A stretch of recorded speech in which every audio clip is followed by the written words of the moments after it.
This is Adam Watson. Robert Diaz. You're listening to the Darkslinger Mafia podcast. So, Robert, you read Lucifer yet? No. Any of it? No, it's in my car, and my car is at work. Why is your car at work? Because I'm on call. Oh, okay. So, you have your work vehicle right now? Is that what's going on? Mm-hmm. Oh, okay. That makes sense. Last week, did an interview with Sam Quitton that you weren't here for. And then we have an interview that's lined up for the end of the month with Sam Johnson of Geek Girl Comics. I don't think I know who that is. I've not met him yet. He reached out to me for an interview the other day. So we have that scheduled for the end of the month. We're going to interview him and post that before the Geek Girl Kickstarter starts. Is he local? No, he's actually in the United Kingdom. Oh, that's cool. Yeah. And then we will also have Ben Kreger on the podcast. I don't know if it will be this month or towards the beginning of next month because, we have to figure out all the scheduling stuff. But he's going to be on so we can discuss two new comic companies that are doing things a little bit differently than the other companies are. TKO and Bad Idea Comics. Or Bad Idea Publishing, something like that. Bad Idea Comics. That doesn't sound like a good name. There's very little about what they're doing that actually sounds like the name is inaccurate, though. So That's just not a good foot to start off. No, so the company, I can discuss this with you and still discuss it with him later. That should be fine. The company is, in my opinion, and this is all just my opinion, of course, is only getting headlines because of who is starting it. So it's being started by all the people who started Valiant 2.0, I guess you'd say. And then were let go from Valiant, I'm going to say about a year and a half ago. So, do you know what Valiant is? No. Okay. Valiant back in the 90s was a company that was started by Jim Shooter. At first, they published wrestling comics and Nintendo comics. I know you're pretty young for this, but do you remember at all the Mario and Zelda comics that used to be in Nintendo Power back in like the early 90s? Not at all. I didn't even know Nintendo Power was a thing. Oh, okay. Back then, I wouldn't have known anything about it. Okay. Well, Not that I don't know now, but back then, fuck. They were pretty horrible. Didn't know shit. I don't know if Valiant published them first or if Nintendo Power did, but I know they got collected into kind of some of the earliest trade paperbacks that were put out by Valiant that represented those. But a little bit into their publishing history, I'm going to say about 2 years into it, maybe a year, they started publishing superhero comics and kind of became the third shared universe, superhero universe. So they had Exo Man of War, Ninjak, a bunch of characters. Some of the characters you might actually be familiar with because they were video games. Like, they didn't create Turok Dinosaur Hunter, but they had the rights to do the comic, and he was a part of their universe for a while. Do you remember the Turok video game? Yeah. Okay. So he was in there. Shadow Man was turned into a video game that was on the 64 and I think the PlayStation 1. Do you remember that by any chance? No. Okay. Well, they also did a Exo Man of War Iron Man crossover video game. They had a crossover comic that was horribly done. It was all CGI, and I don't know if you've ever seen a pure CGI comic, but they're no good. That doesn't sound very good. It doesn't. It's like if you remember the old series Reboot? Yeah. You take that and you put it on a two-dimensional piece of paper, it looks like crap. Yeah, but Reboot was awesome. Reboot was awesome because it was on your screen, and that looked cool. But when you put it on a comic page, it looks stupid. Had they really done many cartoons that were in that style of Reboot at the time? Reboot came before Beast Wars, I think. Yeah, because that's what I thought. Yeah, so I'm going to say probably not. Not that I remember anyway. Anyway, Valiant folded after they got bought up by Acclaim. You remember Acclaim? Acclaim? Yeah. No. Okay, so Acclaim is who made those video games we just discussed. And they made a ton of video games back in the NES through 64, PlayStation 1 era. But then they bought up Valiant, changed the name to Acclaim Comics, and went out of business a little while after that. So that sucks. The properties lay dormant for years, and then they got purchased by this new, I think it was a group of people, but I'm not as familiar with the history of the second round of Valiant as I am the first. So they get purchased, they start publishing the titles again, put some of the old material back into print. All in all, their comics are pretty good. It's kind of like Marvel and DC, where it's hit or miss on how good it is, you know what I mean?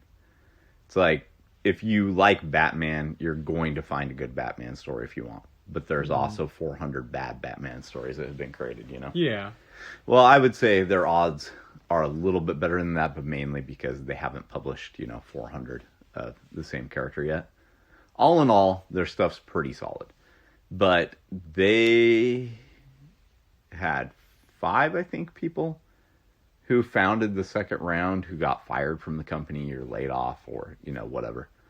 And those guys have now created this Bad Idea. I can't remember if it's Bad Idea Comics or Bad Idea Publishing. And it's gotten headlines, but it's really only getting headlines because these guys were already involved in Valiant, right? If you had sent around a press release that said Robert Diaz is creating, Bad Idea, no one would care. No one would publish that. No. So no one cares. It's coasting off the name that they created for themselves under Valiant, which, is deserving. They earned a rep, so you build off of it. Right. So you build off it and make it newsworthy. But all of the press releases haven't included what the comics are actually about. Just who they're created by, right? Which isn't the worst thing in the world. Their names are pretty big. They have guys like Jeff Lemire and Pete Milligan and some other creators that are pretty noteworthy.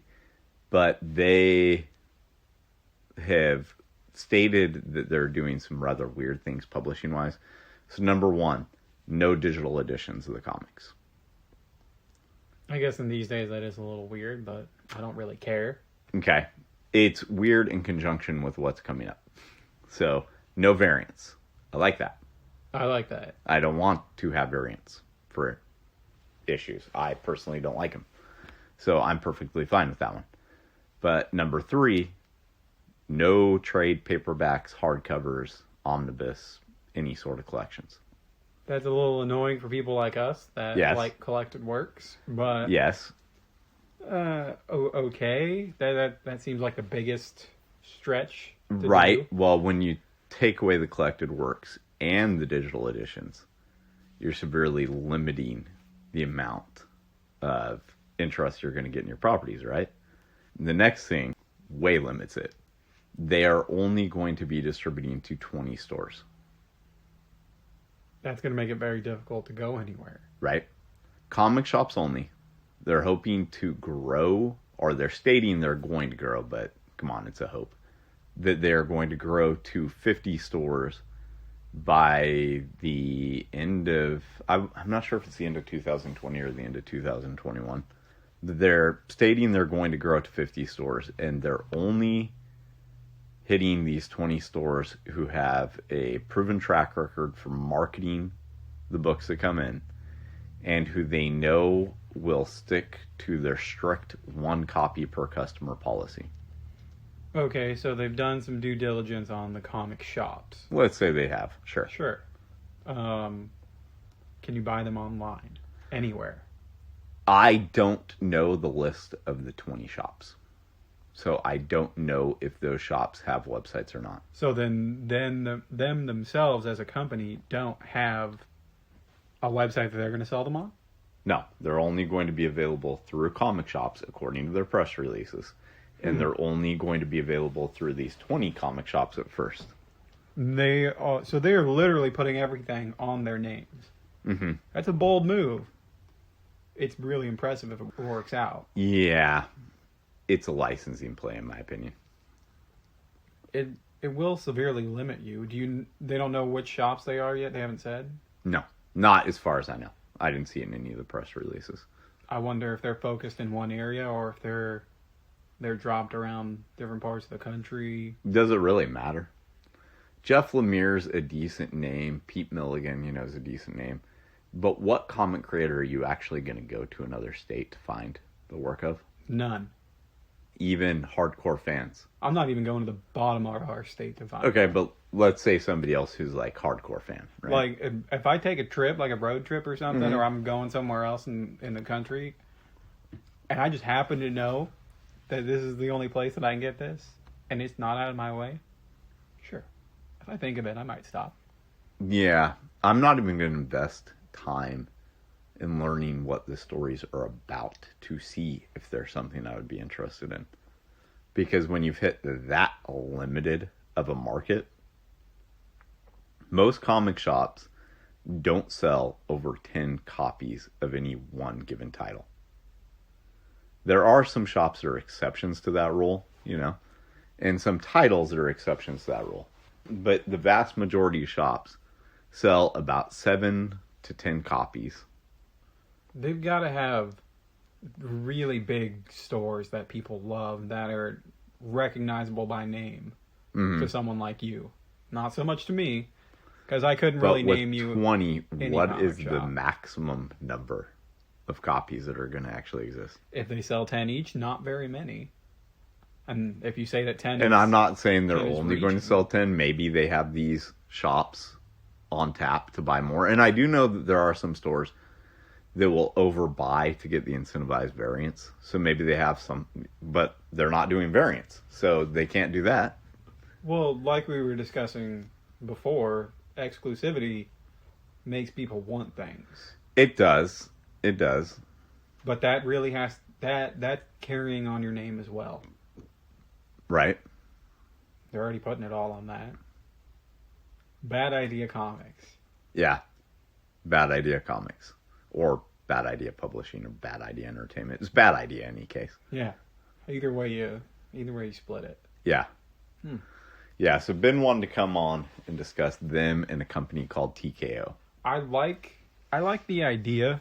You know, I like the idea of, oh, we're only going to be in comic shops. That's pretty cool, but you're limiting yourself so much. If you could hit like Most comics are only in comic shops. well, I mean, you can buy them online too. Yeah, usually from an online comic shop, though. I suppose, but a lot of people go to like Amazon or something like that. More people go to in-stock trades for graphic novels, but okay. Is In Stock Trades an actual comic shop Yes. somewhere? Well, it's not a brick and mortar store, if that's your definition of comic shop. That's my definition of comic shop. Okay. I mean, you can have a comic shop that has a website, and I'll tie that back to your comic shop. Okay. If you don't have brick and mortar, I'm not calling you an actual like comic shop Okay. in this scenario. Okay. So if you could hit like 100 of them up and down, like the West Coast or the East Coast, I don't know, whatever coast you want, that seems like a better idea. Well, it seems like a better idea to try to maximize your reach instead of limiting it. Unless you're not really doing this to make comics to begin with. Maybe they don't have enough money to throw at it to do all that. I doubt that. I think that this is a resurgence of Platinum Studios. That's what I think. Well, before we get to whatever that is, Okay. yeah, Reboot. Just to go back to that, it was the world's first completely computer animated TV series. I thought so. Yeah, me too. They had a game for the PS1. Mm-hmm. That was difficult. Yeah, I remember that game. I don't remember if I ever beat it or not. I didn't know about it until high school, and my friend ordered it off eBay, and we tried to play it, and holy shit, it was difficult. Yeah. So there was a company called Platinum Studios. I don't know if they still exist or not. But they existed with the sole goal of turning comics into movies or TV shows, right? And they wanted to be kind of like agents to help you find a movie studio to work with if you're an independent creator, which could have been a good thing. So they But didn't I don't make the think- comics? Well, they did end up publishing some. Oh, okay. I don't think they put a lot of focus onto doing kind of like the agent work, which is what I think they should have done more of. But they published, I'm going to say, a handful of books. It wasn't very many. And they did a Cowboys versus Aliens graphic novel. There was a thick book that they put out for 99 cents. And To go along with that recent movie, no, it was to help sell the idea of that movie. the one with James Bond and Olivia Yeah, Wilde. Daniel Craig. And was Harrison Ford in Ford? that? Yeah, Yeah, I think Harrison Ford is in that. If I we're both actually liked questioning, that I would movie. say that he's in it. I would too. I liked that movie. I thought it was good. I would personally call it forgettable because I don't remember. Fair enough. I know that I went to see it in the theaters. I know when I saw it, I enjoyed it. How about that? There you go. But in any case, that was a comic briefly for like this one graphic novel. And then they put it out and they made these big announcements that, you know, it was like a $16.99 value and it was going to have a cover price of 99 cents. So, of course, a bunch of comic shops buy it because, duh, you have a graphic novel you can sell for 99 cents. Why not, right? I have no idea if it was good or not. I didn't go buy it because I don't very often go buy things that are gimmicks. But, you know, it worked. They got it turned into a movie, or maybe they already had the movie deal at that point when they published it. I don't know. In any case, they only existed publishing these books to try and get movie deals. That was the only goal. And they stated that right up front. If you went to the website, it even said that. So, and at one point in time, I was in contact with them to see what their agency services were like. Didn't go anywhere. But, you know, I mean, like, they were up front with who and what they were. This, I personally don't think is coming into existence to make good comics. I think it's to make fodder for television and movies. That's what I think. Well, I mean, if you can strike yourself a couple movie or TV deals, you got some quick money, and you don't even have to be a part of it. True. But is it sustainable to keep trying that? I wouldn't say to keep trying it, but, you know, if you can get a few and you get yourself a nice paycheck, you can go take it on and, I don't know, retire to somewhere or go do another project. Yeah. Yeah, you know, Will Eisner has stated when he was alive that he hoped they never made The Spirit into a movie because they kept optioning it from him every single, like, 2 years, something like that. And every time they optioned it, they'd give him a check for $100,000, right? And he figured that those optioning rights would pay him more than a movie ever would, and he wouldn't like the movie anyway if they ever made it. I feel like he probably ended up coming out on top in that. Probably. You know, his estate, I'm sure, made quite a bit of money when they did make the Spirit movie, though. But Will Eisner had already passed at that point. Yeah, so he probably made more money. Probably. And they did actually have a 1990s TV, made-for-TV movie. I bet that was just atrocious. Oh, yes. Yeah, you know, there were a bunch of Marvel made-for-TV movies back in the 90s. David Hasselhoff played Nick Fury back then. Oh, nice. Yeah, and there was a Doctor Strange one, I'm going to say, that was made in, like, the 70s. You know, David Hasselhoff is one of those people that you look at and you're like, how the fuck have you done this your whole life? Remained so relevant, and when people think you went away, no. You pop back up. You're back. Right? And you're huge. Holy shit. It's impressive. He's like the A+ of B. Like, it doesn't get better. Yeah. I don't know how he does it. Nobody tells him no, I guess. Not because you see him and you're like, oh, David Hasselhoff. Hell yeah. Get up there and do whatever the hell weird shit you're going to do. Have you watched the Lock and Key show on Netflix yet? No, I just noticed it the other day. It's only been on there since Friday, I think. Okay, well then, yeah, I just noticed it the other day. Yeah. I haven't even watched the preview. You know, I read that there's an option so you can now turn off those previews somehow. I don't know how. But you have to look into it. Oh. I would like to be able to turn them off was, on some things. I don't think it was very upfront about how to do it. I don't think they want you to, but I think everyone complained loud enough that they were doing it. Oh, okay. Fuck them for doing that. I'd like to be able to click a thing to watch a preview, not just have it autoplay. Yeah, when I was reading that article, there was a funny little, and I think it was like a tweet or something that someone put in the article of someone that said it's their new favorite game to click around through Netflix and try to see what you want to watch without activating the preview. Yeah, so I watched the first 2 episodes so far. And? I like it. I'm a fan of the comic, and it's not a perfect adaptation. You know, it's not like you can look at the comic and then look at the show and be like, oh, it's exact, but it's pretty damn close. It's hard to do that sort of thing. It is, and I don't think, honestly, that it's very good when they try to most of the time. No, because you try to pack some weird shit into there and it just doesn't fit for everybody. Yeah. Yeah, you need to retool it for the medium that it's being shown on. Yeah, that's understandable. But all in all of the important elements are very definitely there. And the keys themselves look badass when they're in live action. You could probably buy one. You can, actually. You've been able to buy them for quite some time from a company called Skeleton Crew. They made keys. I think around the time that the 6th volume of the trade paperbacks came out. In any case, I'd recommend watching that if the first 2 episodes are any indicator anyway. Like I said, I haven't watched the whole thing, just first 2. But I liked it a lot. Who's in it? Nobody that I recognized. Huh. I don't recognize anyone. Well, that's kind of nice. Yeah. They all seem to be actually pretty good actors.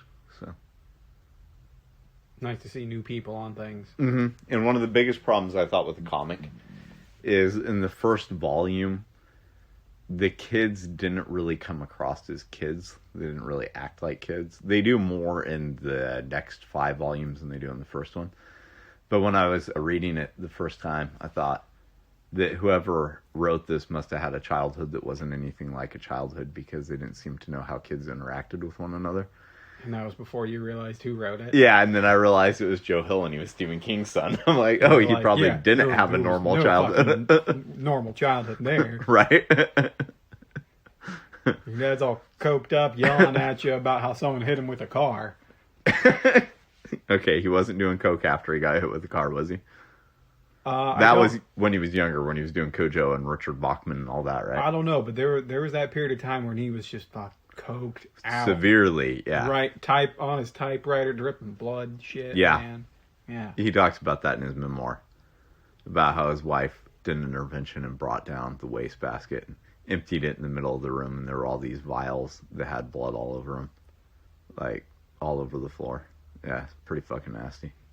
Yeah, but good on him. He still built a great empire there. Oh yeah, books and good on him for getting clean it. too. Getting clean is not an easy thing. No, I wouldn't know about from coke, but I'm sure that's not easy. Took a lot of famous people away. Mm-hmm. There are going to be in Darkslinger news. There are going to be 3 webcomic updates this week. 3, yes. We actually have Mini Slingers pages ready to go. And I've been busting my ass writing El Bovine Muerte, but it's going to take a little while before the pages start posting regularly. But I have a politically charged pinup that was done a while ago that I just kind of think now's the right time to post. And then there's going to be an Inspiratu post this week that's not done by Levon. Have I seen this politically charged ad? I don't think you have. And it's not like it's the most politically charged thing ever of all time. But Benny Olea, who has done one El Bovine Muerte pinup before this, he did the Halloween pinup that we featured last year. Mm-hmm. And he's also the designer of the Darkslinger logo. He did a pinup that features voters on voting day, voting for Le Mime. And there's free cheese samples being given out because, you know, the cheese before you get into the booth. Yeah. Yeah, and then the Inspiratu piece is Valentine's Day images being done by Pat, the artist on Mini Slingers. That'll be pretty cool. Yeah. And you got a lot more of that political stuff coming out, though, don't you? Volume 7 gets fairly political. Or issue number 7 gets fairly political with Le Mime running for president. It's not hardcore. It's just kind of part of the backstory, you know? You need to get that shit out there, man. I know. I still very, very much want to make a website that's Le Mime for president. And I know I'm losing time. I got to get time. There are buttons and postcards and bumper stickers. Yeah, just start putting them out. Yeah. I don't know where. I don't know where either, but, you know, somewhere. Just go along and put them on people's cars. I would be pissed if someone put a bumper sticker on my car. Yeah, I would be too. I don't know how people can put political bumper stickers on their car, especially if your candidate loses. What the fuck? everything goes to shit, you can be that guy who has the bumper sticker that shows that you supported the other guy, you know? Or those idiots that cover their car in bumper stickers. Oh, yeah. You look like a fucking idiot. Yeah. Yeah, I personally don't like putting stickers on my car, period. Put it on the window. That's a little bit better. A little bit easier to get off. Sometimes. Depending on what type of sticker it is. Maybe just get some tape and tape it on the inside. There you go. That's an idea. Yeah. Yeah, there were times working at the glass shop that we'd have to remove stuff like that. And if you put on your back glass and you have defroster lines on your back glass, which most back glasses do have somewhere on them, Mm-hmm. even if it's just one that goes around the outer perimeter, you know, most cars on the road today have defrosters in the back glass. Well, a lot of people didn't realize that by putting the stickers on that line, you were adhering the sticker to it in a way that it was probably never going to come off without damaging that line. I can't say I thought about that. So we had to remove a few of those, and it took the defroster line right off with it. And then you got to repair that. Yeah, when I got my car, they had to put that temporary one on there on the window. And they just scotch taped it in there because the guy was like, if I peel off the stuff and on the actual paper and stick it on there, you're going to have a hell of a time getting it off. Yeah. So we recommend not doing that. I'll just tape it on there for you. I'd recommend the same thing. Yeah, you'd be amazed at how many people put window tinting right over stuff like that, though. I need to get my windows tinted. I don't know where to go for Well, you got to be careful with that because it has to be .20 in the state of Oregon to be legal. Yeah. Just don't go terribly dark and you'll be okay. Yeah, you got to do it to the factory regulations. So every factory has, which is usually .20 darkness refractor, something like that. I can't remember the exact phrase for it. But you have to actually pay attention to what the factory specified for that car. So if your car has clear glass in it, but there was an option to have one with privacy, you have to look at the darkness of the privacy glass, and you can go up to that tint, but no darker. Man, you're making this sound way more complicated than it was before you started talking. I'm not the one that made it complicated. I thought it's I'd the just law. go to a shop and be like, hey, tint my windows as dark as I can go. Shops will tint it whatever color you want because they are not who gets the tickets. Yeah. Yeah. One of my friends, you can't see out of the back of his truck when you're trying to back up at night. And years ago in our town, the cops did a sting where they busted something like 400 cars for illegal window tinting. We were so busy over the course of like the next month removing window tint from people's windows because it's a fix-it-or ticket. Yeah, I've gotten that before. It's the only ticket I've gotten. Yeah, some of them, it's like the applications people did from Kmart or from Myers or wherever, you know, where they held it up against their window and dried it with a hairdryer. Some of those would just come off. You know, you just get them wet enough and they'll peel right off. But the professional stuff, shit, you'd scrape on that stuff for hours to get it off. And I don't know why people didn't just want to remove it themselves, but because I tell them exactly how to do it, but it's like people were afraid to use a razor blade. So They would rather have you fuck up their window and fix it than... Well, if we fucked it up, they were liable. Oh, well. It's not like we're liable, you know. There's general waivers there because guess what? You have an illegal substance that you're paying me to remove. So if the window gets scraped, you have to pay for the new one, not me. And I would always give that clause.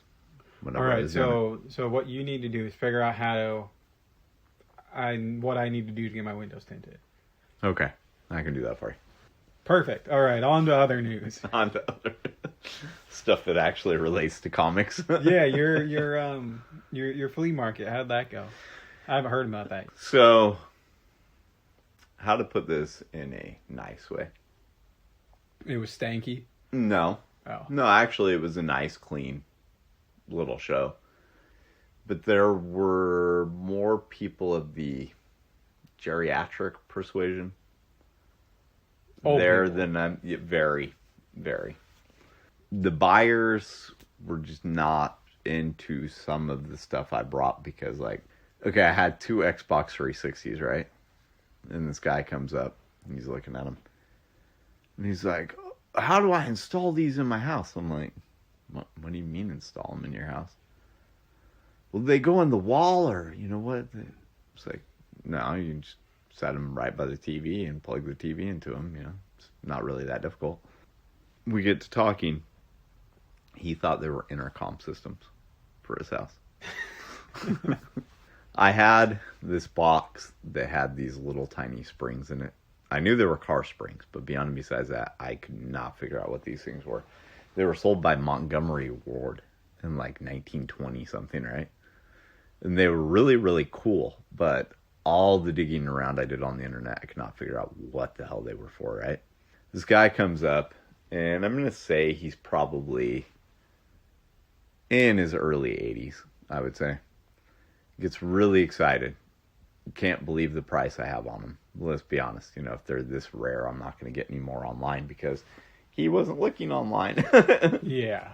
He tells me that they're perfect. They're for his Maddox. You ever heard of a Maddox? I don't think so. Me neither. And I don't know if that's the actual car manufacturer, if it's a sub name. I don't know any of that. But they were for his Maddox. Then you doubled the price. And I'm just kind of looking like, what the hell's a Maddox? You should have asked that. I did. Oh, okay. I used to work with cars all the time when the glass shop was open. I have no idea what a Maddox is, right? He pulls out his phone, and he actually has a selfie video, which I'll give him some credit. You know, he's like 80, at least in his late 70s, and he's doing selfie videos, you know. But he's got this video, and you know Mr. Burns' car in The Simpsons? That's a Maddox? I don't know if that is, but that's But the it's style. on... That is what a Maddox looks like, is one of those, where it looks more like a coach and buggy than it does a car. Badass. I thought so too. It was actually really cool. And he actually had the same sort of driving get up on in the video that Mr. Burns has, including the goggles and the whole nine. So he showed me the video. He's like, yeah, we're going 23 miles an hour in this baby. I'm like, 23, huh? He's like, yeah, it's got 2 cylinders under the hood. Ooh. So in any case, he's really excited. At the end of the show, you know, I more than doubled the table cost, which is not a lot of money. How much did you sell those parts for? $5. Oh shit! You probably made his day. Yeah, good. They're Good. probably like $100 because they was just taking up space here. I had no use for them. I got them for free. Honestly, the fuck do I care what I sold them for? The whole point in doing this thing was to get rid of stuff, and I didn't take a single solitary thing that I wanted to have to negotiate on. You know what I mean? So I got rid of, I'm going to say, probably like 2 boxes worth of stuff. I'm going to be returning to the show in March. I got a table in March. I think when I go back, I'll have a better idea of what's going to sell there. Because, like, one of the things I thought, this being an Elks Lodge, that there would be people who enjoy alcohol, right? Have we been in any of the lodges thus far that there have not been people enjoying alcohol in there? I thought that was the point of them. I thought so too. This one, however, I take the Crown Royal lamp, the Crown Royal bags, some shot glasses, you know, things like that. And I hear the same thing over and over and over again. Oh, somebody likes alcohol. Oh, I used to like alcohol, but I quit drinking 20 years ago. I heard it again and again. So, I don't know. Could be the people who belong to the lodge weren't actually the people who are going to the flea market. But in any case, alcohol stuff did not do well there. Records did not do well there. Old car parts did well there. Old weird shit did well there. Like, I had all of these old porcelain and ceramic wire insulators. And those, I sold like half of what I took. So I know the kind of stuff to take for round 2. And hopefully I'll get rid of a bunch of shit, you know? Take stuff that old people want. Yeah, well, you kind of got to know exactly what that kind of stuff is. Like, one of the things that surprised me was that I sold all of the old bicycle stuff I took, right? Which, I'm going to be honest with you, I didn't realize it was for a bicycle. Just like those car parts. Yeah, it's this box of stuff that I'm just like, I don't know what the hell type of motorcycle would take a headlamp like this, right? First guy that comes up is an older guy. He's like, oh, this is a sweet bicycle lamp. Oh, it is? Okay, cool. Want to buy it? Right? So he didn't buy it, but then the third guy who picked it up and was like, oh, a bicycle lamp. He bought it. So. Doesn't even have a bike. Just wanted it. He may not. Who knows? Depending how old people are and what shit they've seen in history. Mm-hmm. They're hoarders. Right. I found a few action figures to sell because, that's the kind of stuff I want more in my wheelhouse of online sales, comics and action figures, that kind of stuff. Found a few of those to sell that I got dirt cheap and sold a couple of boxes worth of stuff. So mission accomplished on getting rid of some of the random shit around here. Where was it at? It was in Silverton. Oh, okay. Didn't really cost you anything to get there. No. It didn't cost hardly anything at all, and it was $15 for the table space. So. And it got you out of the house. Yeah, I do think that one thing that I'm going to do different in March, though. Audra wants to go with me. I think having her there with me will help improve sales because there were a lot of people who stopped by, took a look at Amaya, and then kept going. It's like they were elderly and they didn't want to have anything to do with a teenager. I get that. Yeah. I'm not elderly, but I don't want to have anything to do with some teenager. Yeah. Dang kids don't shut up. No, they don't. On their And iPhones and their book face. she's always in their what face? Book face. With book face. Continue. She's always doing the dances too. So Oh, fucking kids and their stupid ass dances. yeah, that's what I think too. Just stand still. Or pace. I don't know. Something. Just quit doing those dumbass, Stop looking like a little idiot. right? Because she's standing there doing, what the hell is it, the floss? Because you know that those old guys, if that was their kid, they just smacked him upside the head. There's actually one of them that told me that. But yeah, I have a bunch of random stuff that I'm going to be taking and, hopefully get rid of even more stuff. So That's the goal. yep, Get rid that's of it, always the goal. Make some money. Yeah. Steal some cars. Make some money. Still some cars? Yeah, it was gone in 60 seconds. Oh, okay. Good movie. Yeah, I like that movie. So, yeah, in any case, that's what's going on this week. Or that's what's been going on this week. This week, the last 2 weeks. I guess I wasn't here the other week. No, you weren't. Last week is when I interviewed Sam Quinton. Yeah, Sam's Kickstarter seems like it's doing pretty well, too. Oh, is that what it was about? Yeah. It's the second issue of 47 Furious Tales. Oh, yeah, I saw that over there on your stack of stuff. Yeah, so he came back onto the podcast to talk about that. And it is currently, last time I looked, at $2,049 with, I think, 88 backers, if I remember right. What's his goal? 15,000. Damn. Ambitious. It's a large goal. Yeah. How long? But it's been up for about half a week right now, and it's at over $2,000. So Is that a good trend? I would think so. I've never done a goal that big, so I honestly don't know. Yeah, I mean, $2,000 out of 15. Mm-hmm. He's not a fifth of the way there yet. No, but he's only a few days into the campaign. True. I don't know what kind of tracking they keep on that. What sort of rate you need to look like you're going to succeed. It's kind of... Kickstarter is kind of funny that way. Because there are people who will only back if they think it's going to succeed. And then there are other people who will only back if they think it's going to fail. Because they don't want their card to actually be charged. They just want to look like they're, supporting the arts. I only back if I can get it at a price that I want. And there's that. And, sometimes there are people who just back just because they do want to support everybody, right? Those are the good people. Yeah, absolutely. But there are quite a few people I've noticed who only back if they think it's going to succeed. So the closer you get to your goal, the more likely they are to jump in, right? Dude, I have a hard time spending my money on a lot of things. So a Kickstarter, I've never backed any of them but yours. Oh, okay. I just can't pull the trigger. Okay. I have backed, I'm going to say, probably upwards of 30, I think. And I think I've actually been charged for probably 15 of those or so. There's quite a few of them that I backed that didn't get off the ground, some of which were by really big creators.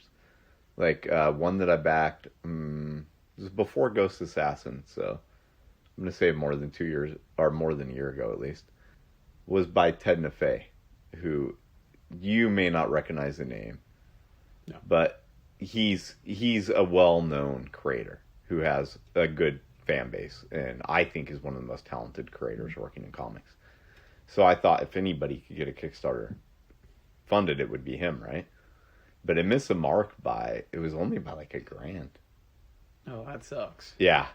But right now I'm a backer on Sam's project, and then I also backed the Witchblade hardcover that Top Cow is currently running through Kickstarter. I don't recognize that, but alright, that's good. That's nice of you.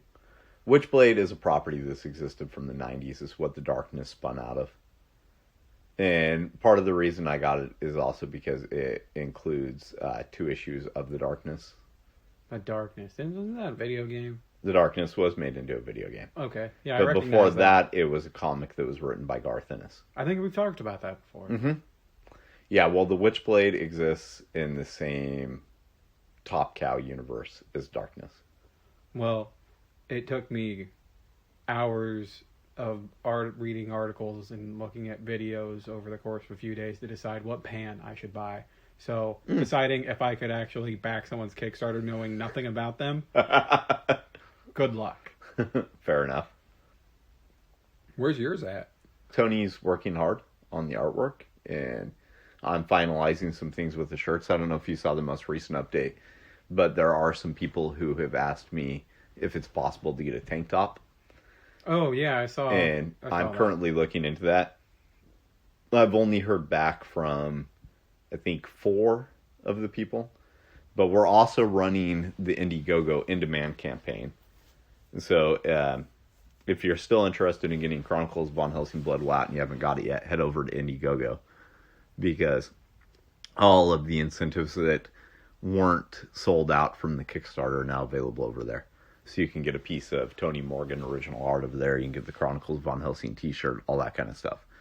But I'm currently looking at all of the specs of what I would need to do to have tank tops. And if I can do them, you know, it might be beneficial because there's a whole nother thing I can put on the Indiegogo In Demand, right?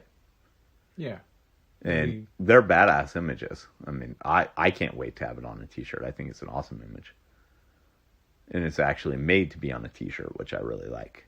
But I haven't heard from quite enough people yet to really know if I should jump the gun or not. 'Cause, you know, you'd think it would be cheaper to do tank tops since it's less material, right? But they're far more expensive than t-shirts are to produce, as it turns out. Well, all right. Yeah, I don't know why. But in any case, that's something I'm currently looking at. I believe our fulfillment of when we expected everything out was in May, right? April, May, something like that. And we're still on track. We're on target to have that done. Perfect. Yeah, so we should call and check in with Tony on one of these episodes at some point. But yeah, we're looking good. Everything Awesome. about that's looking good. And if there are any delays, I'll let everyone know, both through the Kickstarter and through here. But I'm not expecting any. So far, so good. So far, so good. That's all you can ask for. Yeah, exactly. Yeah, and hopefully Sam will make this goal. You know, this will be either his 10th or 11th Kickstarter to successfully fund if it funds. That seems like a pretty impressive amount. Yeah, especially considering that he did his first Kickstarter 3 years ago. And is pretty independent. Yes. Creator. So. Yeah, So Holy I shit. definitely think, he's got the reputation that's worth backing. So Wow, good on him. yeah, he has fulfilled, I believe, and I'd have to ask to make sure that I'm correct on this, but I believe he has fulfilled ahead of time on every one of his projects, or close to. So, in any case, he's fulfilled every single one of them. He's done, this is either his 14th or his 15th, and I think it's 10 that have successfully funded and fulfilled. So, he's got the reputation for it, I would say. Yeah, sounds like it. Yeah, so when you're listening to this, so go check out 47 Furious Tales on Kickstarter. Yeah. And with that, I think we're done for the night. This is Adam Watson. Robert Diaz. Thank you for listening.